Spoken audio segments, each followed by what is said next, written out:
नमस्कार, FM news देख रहे हैं आप। आपके साथ मैं हूं हर्ष त्यागी।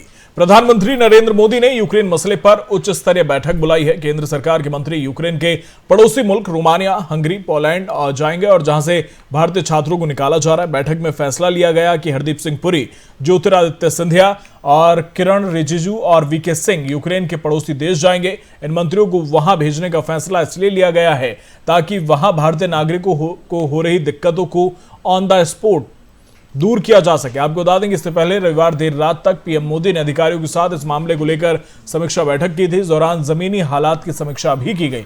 बैठक में पीएम मोदी के अलावा विदेश मंत्री एस जयशंकर, विदेश सचिव हर्षवर्धन और राष्ट्रीय सुरक्षा सलाहकार अजीत डोभाल और केंद्र सरकार के वरिष्ठ अधिकारी मौजूद थे।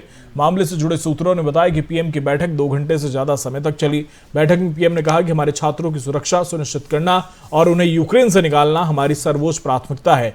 इसके अलावा निकासी में तेजी लाने के लिए यूक्रेन के पड़ोसी देशों के साथ सहयोग बढ़ाने पर चर्चा की गई।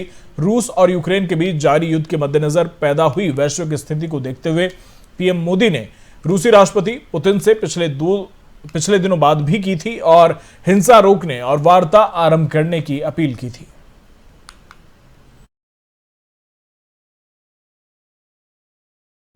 यूक्रेन और रूस के बीच छिड़ा युद्ध दिन प्रतिदिन भयावह रूप लेता जा रहा है। स्थिति इतनी गंभीर हो गई है कि रूसी राष्ट्रपति पुतिन ने परमाणु हथियारों को तैयार रखने के आदेश दे दिए हैं। ऐसे में यूक्रेन से बड़ी संख्या में लोग पलायन कर रहे हैं और पड़ोसी देशों में शरण ले रहे हैं। वहीं भारत सरकार भी यूक्रेन में फंसे अपने नागरिकों की सुरक्षित निकासी का अभियान तेजी के साथ चला रही है। कीव से अब तक 1100 से ज्यादा भारतीयों की सुरक्षित वतन वापसी हो चुकी है। हालांकि अभी भी बड़ी संख्या में नागरिक वहां फंसे हुए हैं। आज सुबह यूक्रेन में फंसे 249 छात्रों और अन्य भारतीय नागरिकों को बुखारेस्ट, रोमानिया से होते हुए भारत लेकर आने वाली एयर इंडिया की फ्लाइट तकरीबन 6:30 बजे दिल्ली के इंदिरा गांधी इंटरनेशनल एयरपोर्ट पर पहुंची। आपको बता दें कि 5वीं फ्लाइट थी जो यूक्रेन से भारतीयों को वापस लेकर स्वदेश पहुंची है। इससे पहले ऑपरेशन गंगा के तहत बुखारेस्ट से 219 नागरिकों को लेकर रवाना हुई एयर इंडिया की पहली फ्लाइट ने शनिवार को मुंबई में लैंड किया था, जबकि 250 भारतीय नागरिकों के साथ बुखारेस्ट से आई दूसरी फ्लाइट ने रविवार रात तकरीबन 2:45 पर दिल्ली एयरपोर्ट पर लैंड किया था। वहीं 240 लोगों को लेकर आई तीसरी फ्लाइट रविवार को सुबह करीब 9:20 पर दिल्ली उतरी थी।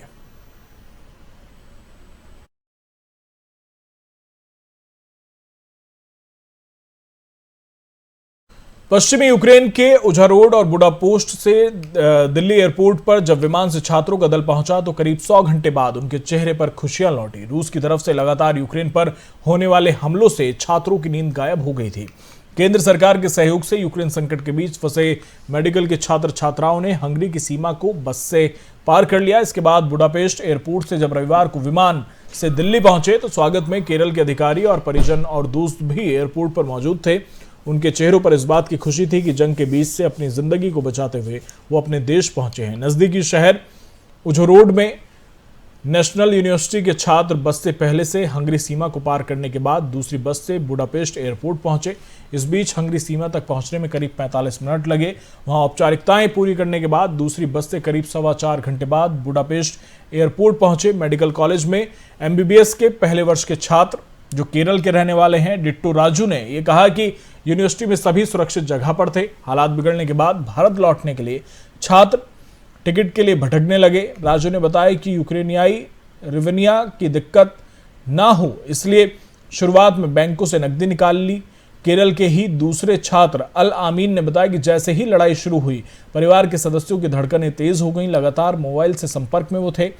केंद्र और केरल सरकार ने उन्हें इस संकट से उबारने में बेहद अहम भूमिका निभाई। इसे कभी भूल नहीं सकते। हालांकि उझरोड से कीव तक ट्रेन से जाने में करीब 12 घंटे का वक्त लगता है, इसलिए उझरोड नेशनल यूनिवर्सिटी के छात्रों को समय रहते हुए सरकार ने देश तक लाने में मदद की।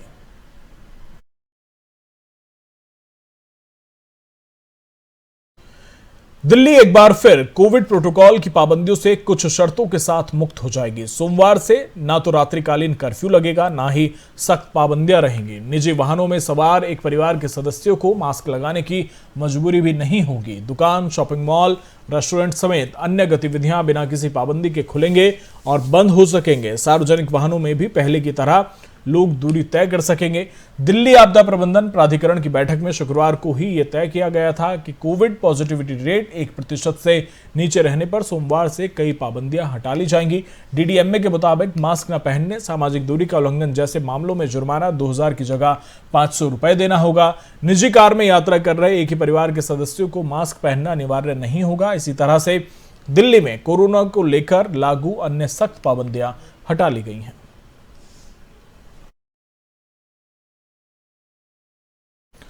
शिक्षा निदेशालय ने शिक्षकों के लिए आदेश जारी कर दिए हैं। आपको बता दें कि निदेशालय के मुताबिक दिल्ली आपदा प्रबंधन प्राधिकरण डीडीएमए की बैठक में दिल्ली में सभी पाबंदियों को समाप्त करने का आदेश आ गया है। कोरोना संक्रमण के कारण बीते 2 सालों से स्कूल छोड़कर कोरोना ड्यूटी में तैनात शिक्षक अब फिर से कक्षाओं में पढ़ाते नजर आएंगे। दिल्ली सरकार के शिक्षा निदेशालय ने आदेश जारी कर शिक्षकों की कोरोना ड्यूटी को समाप्त कर दिया है। निदेशालय के मुताबिक दिल्ली आपदा प्रबंधन प्राधिकरण की बैठक में दिल्ली में सभी पाबंदियों को समाप्त करने का आदेश आ गया है। सोमवार से सभी पाबंदियों से दिल्ली को मुक्त किया जा रहा है। इसके साथ ही कोरोना ड्यूटी में तैनात शिक्षकों को अपने मूल स्कूलों में सोमवार को रिपोर्ट करनी है। यदि शिक्षक रिपोर्ट नहीं करते हैं तो उन पर कार्रवाई की जाएगी। मुताबिक जो शिक्षक डीडीएमए के मुख्यालय में तैनात हैं वो अगले आदेश तक वहीं तैनात रहेंगे। गौरतलब है कि स्कूल खुलने के बाद से शिक्षकों की कमी के कारण छात्र छात्राओं को परेशानी का सामना करना पड़ रहा था। इस वजह से शिक्षक संघ द्वारा शिक्षकों को कोरोना ड्यूटी से मुक्त किए जाने की मांग लगातार की जा रही है। शिक्षक संघ से जुड़े संतराम के मुताबिक निदेशालय ने सही समय पर फैसला लिया है क्योंकि 10वीं और 12वीं की बोर्ड परीक्षा नजदीक है। शिक्षकों की स्कूल वापसी से छात्र छात्राओं को काफी राहत मिलने की उम्मीद है।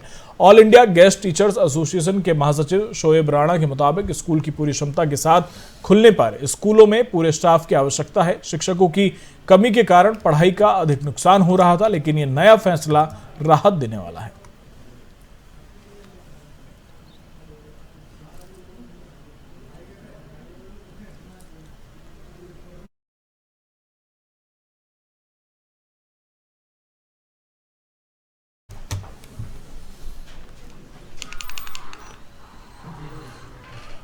और इसी पर बातचीत के लिए हमारे साथ रीता सिंह जी जुड़ गई हैं, बोर्ड ऑफ स्कूल्स की डायरेक्टर हैं। बहुत बहुत स्वागत है आपका एफएम न्यूज में, रीता जी।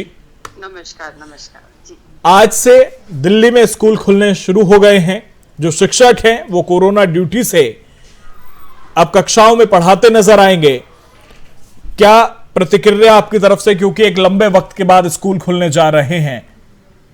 जी, तो इससे अच्छा एक अध्यापक के लिए क्या हो सकता है, क्योंकि अगर किसी एक अध्यापक ने अपनी एक नौकरी ली थी अध्यापक की, तो वो सिर्फ उसका वो आई थिंक प्यार था बच्चों की तरफ या एक नेक्स्ट जनरेशन को ग्रूम करने का डिसीजन था। किसी भी अध्यापक को क्लास की बजाय कहीं और भी कभी भी मजा नहीं आता है, चाहे वो सेंसस की ड्यूटी हो, चाहे वो कोरोना की ड्यूटी हो, चाहे वो कोई भी ड्यूटी जो सरकार उनको देती है। लेकिन ये जरूर है कि नेशन बिल्डिंग के लिए देश को जब अलग अलग सिचुएशन में जरूरत पड़ती है तो एक अध्यापक ही नहीं, कोई भी एक जो गवर्नमेंट सर्वेंट है उसका पूरा है रिस्पॉन्सिबिलिटी है कि वो सपोर्ट करे गवर्नमेंट को। लेकिन अगर मेन आपके काम से हट के बाकी काम होते रहते हैं तो कहीं ना कहीं आपका वो जो जॉब सेटिस्फैक्शन है, जो आपको अंदरूनी जो खुशी होती है आप काम करने की, वो हट जाती है। अब बच्चों के संग आप खुद ही देखिएगा, एक अध्यापक का जो दिन जो बच्चों के संग गुजरेगा और जो उनको पढ़ाते हुए गुजरेगा, उससे जो अपने आप जो खुशी साथ साथ है उसका तो आई थिंक कंपैरिजन ही करना मुश्किल है। अगर हम बात करें, क्योंकि कोरोना जो है वो अभी खत्म नहीं हुआ है, हालांकि केसेस जरूर कम हुए हैं, पाबंदियां हटा दी गई हैं। जी। किस तरह से स्कूलों में इन नियमों का अभी पालन किया जाएगा? किस तरह से कोरोना को लेकर स्कूलों की तरफ से गाइडलाइन जारी रहेगी, क्योंकि अभी कोरोना खत्म नहीं है और दूरी और बचाव करना बेहद जरूरी है? एब्सोल्युटली, ये 3 चीजें जो हमेशा से बोली जा रही हैं, हर स्तर पे बोली जा रही हैं, हर प्लेटफॉर्म पे बोली जा रही हैं, और स्कूल में भी हर तरीके से पूरी की जाएंगी। एंट्री के टाइम पे ही हर जने ने अपने सैनिटाइजर मशीन रखे हुए हैं और हर बच्चे को भी हम लोग एनकरेज कर रहे हैं कि अपनी छोटी छोटी एक मतलब सैनिटाइजर की एक अपना खुद का उपाय भी छोटी बॉटल के थ्रू में उनके बैग में रहे। और हर रोज 2 बार सारे क्लासों के हैंडल्स एंड सारे टेबल कुर्सियां ये वो सब सैनिटाइज की जाती है बच्चों के आने से पहले। और मास्क तो मतलब एब्सोल्युटली नेसेसरी सबके लिए है। दूरी हो रही है, हालांकि अब 100% अटेंडेंस की परमिशन हो गई है। अभी के आज की सिचुएशन में मैं नहीं कहूँगी 100% बच्चे स्कूलों में आ रहे हैं परमिशन होने के बावजूद भी, लेकिन बहुत कम भी इनकी तादाद नहीं है। तकरीबन 60-70% का अगर मैं रेशियो देखूं और एवरेज देखूं तो है हर क्लासेस में अटेंडेंस। बिल्कुल। वहीं अगर रीता सिंह जी अगर हम देखें, क्योंकि भले से ही ऑनलाइन क्लासेस का ऑप्शन दिया गया, लेकिन जो बॉन्ड एक टीचर और स्टूडेंट के बीच ऑफलाइन क्लास में बैठकर बनता है, या जो टीचर को भी पढ़ाने में और बच्चे को पढ़ने में आनंद आता है, ज्यादा समझ हो पाती है, वो ऑनलाइन में संभव नहीं था। एक बॉन्ड जो था वो पिछले 2 सालों से खत्म हो चुका था। अब फिर से उस बॉन्ड की शुरुआत होगी। क्या लगता है कि अभी मतलब थोड़ी सी दिक्कतें आएंगी टीचर्स में और स्टूडेंट की बॉन्ड बनने में, क्योंकि अब तक ऑनलाइन चल रहा था, स्कूल नहीं आ रहे थे, पाबंदियां नहीं थी, बच्चे फ्री थे? नहीं, दिक्कतें तो नहीं आएंगी, सब कुछ अच्छा ही है, क्योंकि एक बॉडी लैंग्वेज जो सिखाती है, जैसे हम कुछ भी बात करते हैं सिर्फ अपने शब्दों से ही बात नहीं करते, अपने एक्सप्रेशन से बात करते हैं, अपने हैंड मूवमेंट से बात करते हैं, वो सब की सहूलियत ऑफलाइन आमने सामने बैठ के होती, जो आपने भी कहा। दिक्कतें ये होगी कि वो टीचर जो सीधा क्लास में घुसते ही पूरा मतलब कंसेप्ट बिल्डिंग में शुरू हो जाएगा, डायोड और ट्रायड वॉल की व्याख्या करना शुरू हो जाएगा, उसको दिक्कत आएगी। मुझे पता है कि हर टीचर ऐसा नहीं करेगा। शुरू में वो मेंटली हेल्दी करने की कोशिश करेगा, बच्चे को बॉन्ड बिल्डिंग की कोशिश करेगा, भले ही इसकी वजह से एक 2 हफ्ते या 3-4 दिन आपके बिना पढ़ाई के निकले, लेकिन फिर भी आपको बॉन्ड बिल्डिंग के लिए समय देना पड़ेगा, आपस में बातचीत करना पड़ेगा, बच्चे आपका कैसे रहे थे, सब ठीक ठाक है, आपके परिवार में सब ठीक रहे, तो ऐसे वार्तालाप करते करते धीरे धीरे पढ़ाई की भी शुरुआत होगी। ठीक है, बहुत बहुत शुक्रिया रीता जी आपका हमारे साथ तमाम बातचीत के लिए। जी धन्यवाद। और दिल्ली में पाबंदियां खत्म कर दी गई हैं, कुछ पाबंदियां बची हैं और सख्त जो पाबंदियां थी उन्हें हटा दिया गया है। इसी पर बातचीत के लिए हमारे साथ आम आदमी पार्टी की प्रदेश सचिव मीनाक्षी श्रीवास्तव जी हमारे साथ जुड़ गई हैं। बहुत बहुत स्वागत है आपका एफएम न्यूज में मीनाक्षी जी। बहुत बहुत धन्यवाद। आज दिल्ली में पाबंदियां खत्म कर दी गई हैं, स्कूल फिर से खुल रहे हैं, लेकिन ये कहा जाए कि कोरोना खत्म हो गया है, ऐसा नहीं है, केसेस जरूर कम हैं। तो अब किस तरह से दिल्ली सरकार की क्या कुछ तैयारियां हैं कि जो कोरोना के केसेस कम हुए हैं ये आगे ना बढ़े और जो सारी चीजें हैं वो सुचारू रूप से काम कर पाए?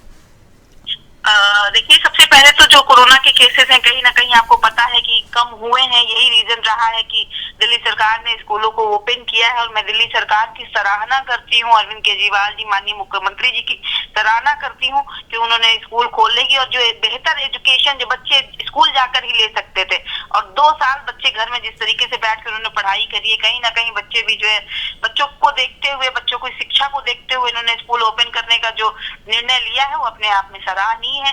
रही बात कि कोरोना में मास्क लगाने की 2000 रुपए का चालान और ये सारी जो चीजें थी उनको कम कर दिया है अरविंद केजरीवाल ने। ऐसा नहीं है कि प्रतिबंध सारे हटा लिए गए, लेकिन हाँ, नियम को पूरा पालन किया जाएगा। जो भी बच्चे स्कूल जाएंगे सैनिटाइजर से लेके और सारी सुविधाएं उनको लेके जानी होगी, और वो सारी चीजें उनको जो है मेंशन करके उन सारी चीजों पे स्कूल और उनकी फैकल्टी जो है और उस पर ध्यान केंद्रित रहेगा उनका। मीनाक्षी जी, अगर हम तीसरी लहर की बात करें तो तीसरी लहर में कुछ तस्वीरें बाजारों की हमने ऐसी देखी जहां पर धक्का मुक्की होती नजर आई। वो तस्वीरें आपने भी देखी होंगी, चाहे वो पालिका बाजार की हो, चाहे चांदनी चौक की हो। तो क्या इस तरह के बाजारों पर लगाम लगाने के लिए या वहां पर भीड़ ज्यादा ना हो, स्प्रेड ज्यादा ना हो पाए, उसके लिए कुछ नियम बनाया गया है? अब देखिए, अभी आप लगाम लगाने की अगर आप बात कह रहे हैं तो उत्तर प्रदेश में इलेक्शन चल रहा है और पूरे हर जगह ही इलेक्शन चल रहा है, तमाम राज्यों में इलेक्शन चल रहा है, तो प्रतिबंध ही लगाना था तो फिर केंद्र सरकार को प्रतिबंध लगाना चाहिए था। आप बताइए, जिस तरीके से जनसभाएं, रोड शो, ये जहाँ सारी चीजें हुई हैं, तो ये क्या कहेंगे आप?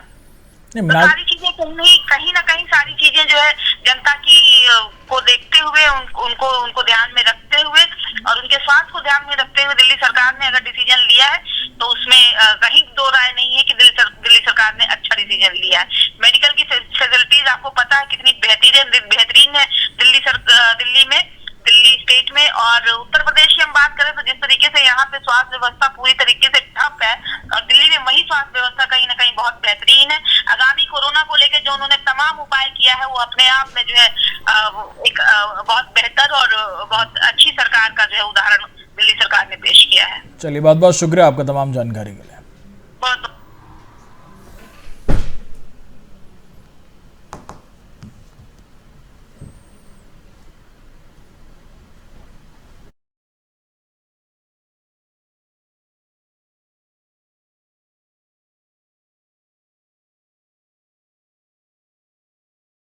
शराब पर डिस्काउंट का खेल दिल्ली में अभी भी चल रहा है। एक बोतल पर एक बोतल मुफ्त मिलने की वजह से शराब की दुकानों के बाहर लंबी लंबी लाइनें लग रही हैं। वहीं दुकानों के भीतर भीड़। शराब के शौकीनों के सामने सभी कोविड प्रतिबंधी तार नहीं हो रहे, बल्कि नई आबकारी नीति में जो मानदंड दुकानों के लिए बनाए गए थे वो भी टूट रहे हैं। ग्राहकों को मनपसंद शराब भी नहीं मिल पा रही, उसकी जगह से दूसरे ब्रांड की बिक्री की जा रही है। उधर प्रदेश बीजेपी की तरफ से मुख्यमंत्री को एक पत्र लिखा गया। पत्र के माध्यम से निजी ठेकेदारों द्वारा चलाई जा रही शराब प्रमोशन स्कीम को लेकर विरोध दर्ज किया गया है। साथ ही नई आबकारी नीति में संशोधन की मांग की गई है। प्रदेश बीजेपी प्रवक्ता प्रवीण शंकर कपूर ने पत्र में कहा कि नई शराब नीति आने के बाद कई तरह की समस्याएं सामने आ रही हैं। निजी ठेकेदार शराब की खपत बढ़ाने के लिए स्कीम चला रहे हैं। इस स्कीम के चलते लोगों के हाथ में अधिक शराब पहुंच रही है। इसके परिणाम स्वरूप लोगों में, खासकर युवाओं में शराब की खपत बढ़ रही है। शराब ठेकों पर लड़ाई झगड़ों के मामले बढ़ रहे हैं। पत्र में कहा गया है कि एक नागरिक को ध्यान में रख नई आबकारी नीति में संशोधन होना चाहिए। शराब ठेके खुलने का समय 12 बजे के बाद तय किया जाना चाहिए, ताकि स्कूल कॉलेज में पढ़ने वाले छात्र इस नशे से दूर रहें।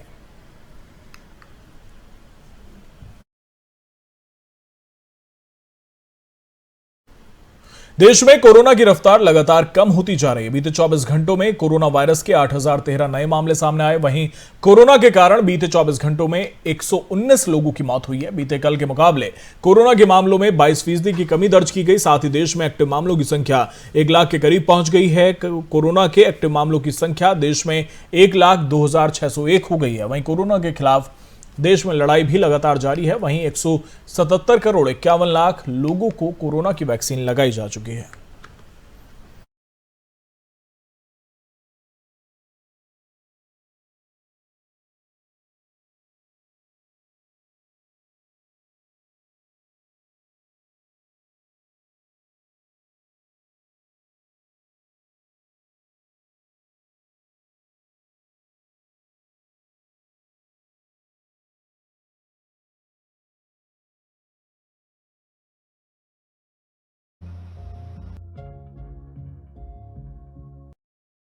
अब बात करते हैं ग्रेटर नोएडा की। ग्रेटर नोएडा में बदमाशों के हौसले बुलंद होते जा रहे हैं।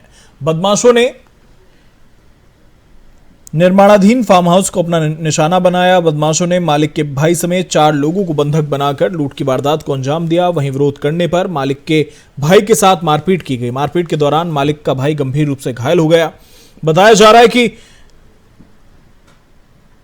बदमाशों ने 55,000 नकदी और 10 सोलर बैटरी और एक एलईडी की लूट को अंजाम दिया है। पुलिस मामले की जांच पड़ताल में जुटी है। फिलहाल मेरे साथ इतना ही। बने रहिए एफएम न्यूज के साथ। नमस्कार।